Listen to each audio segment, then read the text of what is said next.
Hola, ¿cómo estás? El burrito sabe más que tu corazón número de teléfono. Ves mi grande en la casa gusto pollo. Me llamo Theo Red Gold Bullshit y no es mano. Yeah, that said, this is going to be a video response to Noah and his Veritas 48 challenge. Now, the argument to which I've been assigned is the argument from Facts of Normativity. Now, Noah, in the interest of time, I'm just going to jump right in. I'm going to bullet point your video right now, just in the interest of being able to reiterate back to you fairly, mostly in your own words, a sort of digest version of your argument so that I can respond to it. You started off right off the bat by saying that the argument works by way of an inference to the best explanation. So what's going to happen is you're going to present some set of data or facts with multiple rival explanations for them, and then attempt to establish that one of those explanations is better than the alternatives. Now, the facts that you're referring to in this argument are normative facts, which describe what ought to be the case rather than what is the case. And an example you gave for a normative fact would be, I ought not run over people with my car for fun. Then you said that normative facts like this are a huge problem for people who do not believe that there is a God, because you cannot derive what ought be the case from what merely is the case, and since naturalism or atheism can only describe what is the case, not what ought be the case. After all, you say, where would an ought even come from in this view? Okay, and then finally, you conclude that this is why these normative facts are best explained by the existence of a God or designer. And that was really it. That's pretty much your whole video in a nutshell. And you took a little more time here and there to kind of make it clear what normative facts are, what the difference is between moral normative facts and rational normative facts. And then you gave an illustration near the end using J.P. Moreland's dysfunctional brakes analogy. But in terms of the argument you presented, that's pretty much it. And I watched the video a couple of times just to make sure. And when I first watched your video and I got to the end, the last line kind of stood out to me. You said, and a theistic view makes much more sense of this than a view of reality that says there is no God, for the reasons I just described. And when I heard that, I kind of went, huh? Nowhere in your video did you actually provide any reason for why God serves as an explanation of normative facts, let alone the best explanation. You didn't even try. You just said so. If you're gonna posit God as an explanation for something, you have to be prepared to demonstrate how God existing explains that thing. I mean, even in the teleological argument, we at least get some sense of how the existence of God would explain complexity in nature. You know, namely because God intelligently designed it to be that complex and then created it. But in this argument, we get no sense from you of why Christians aren't subject to the same is-ought problem that you describe for atheism. Your worldview says a number of things. It says there's a creator who brought us into existence and provided us with rules to follow regarding our conduct toward himself and each other, that these rules are derivative of his nature and character, which happens to be one of love, honesty, justice, etc. But everything I just mentioned, and everything I could mention about Christianity, describes what is the case, not what ought be the case. And there's nothing about God's nature or qualities or existence that changes that. You're still in the realm of ises, not oughts. To say that God is all-powerful, or that he has infinite knowledge, or that he's not composed of anything physical or material, or that he exists outside of time and space, or that he's loving or compassionate, none of that does anything to explain why the statement, God says to do X, means we ought do X.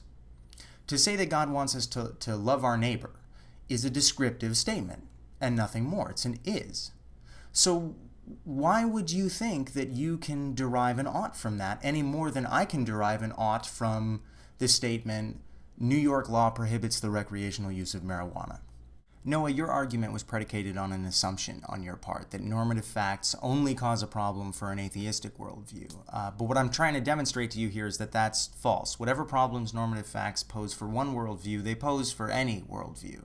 So I'm not done. I don't want you to think that I think simply pointing this out is in itself a refutation of your argument. It is in a sense, but I still should provide an explanation of normative facts, like the examples you gave. And this brings me to something you said in your video, which I thought was really peculiar. In giving your example of the computer and the elephant, you said this: the former is more reasonable than the latter state of mind. It's more rational. It's better than the latter. Certain states of mind are better than others. Now, on the surface, there's nothing wrong with that. And in fact, I wholeheartedly agree with you that certain states of mind or certain conclusions are more rational than others. But, and this is so important that you're with me on this, that you get what I'm about to say here, this notion of more rational, more moral, better, worse, has nothing to do with what you started out arguing for, which is deriving oughts from ises. Those two are apples and oranges. Moral, better, rational, these are all in the is category. None of that even crosses over into ought land. All you need to do is make sure a word like moral or rational or better is assigned a coherent definition, and then we examine an instance of behavior or thought and see if it fits the definition of moral or rational. Nothing about that even suggests that a God exists. To say that something is moral or rational is to describe a state of affairs that is the case. Saying something is moral or rational is not the same as saying it ought be so. And I think you've been operating under the assumption that it does mean that, and that's a fallacious assumption. A good way to illustrate this would be to point out that we can meaningfully ask the question, ought we be moral?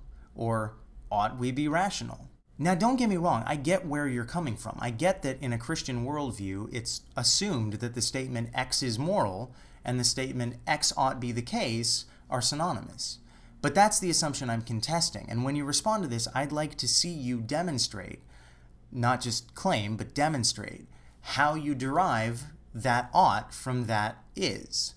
Okay, so let's talk about my side of this, and let's use your example, I ought not run over people with my car for fun. You and I mean different things when we say something like this. We tend to treat these statements differently, whether we know it or not. You maintain, and seem to think that everybody else maintains, that certain actions ought or ought not be performed, period.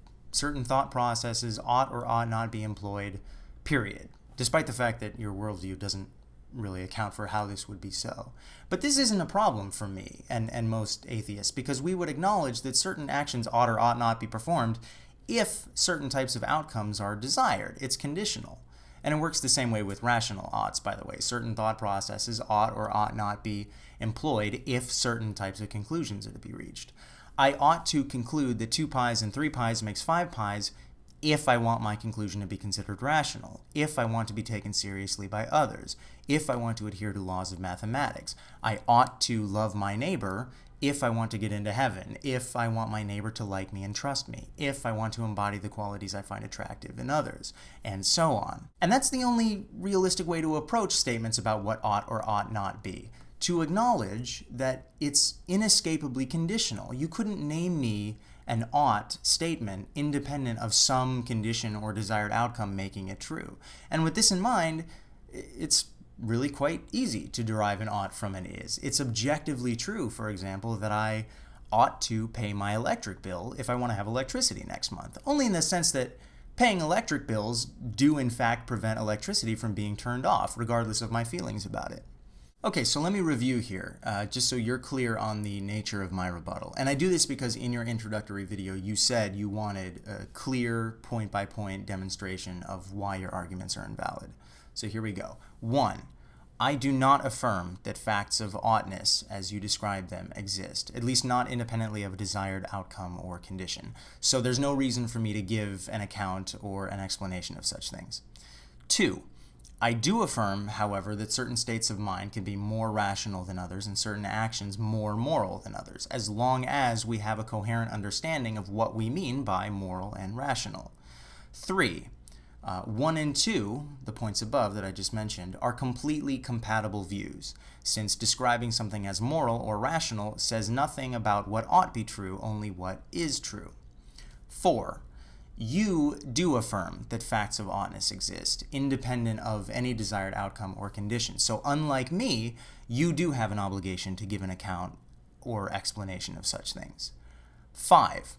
Your worldview does not explain or account for facts of oughtness if they do exist. This is because nothing about a God's existence would equip you to derive an ought from an is. 6. Therefore, your worldview is much more internally problematic than mine, since you have affirmed the existence of things you not only can't demonstrate exist, but couldn't give an explanation for if they did exist.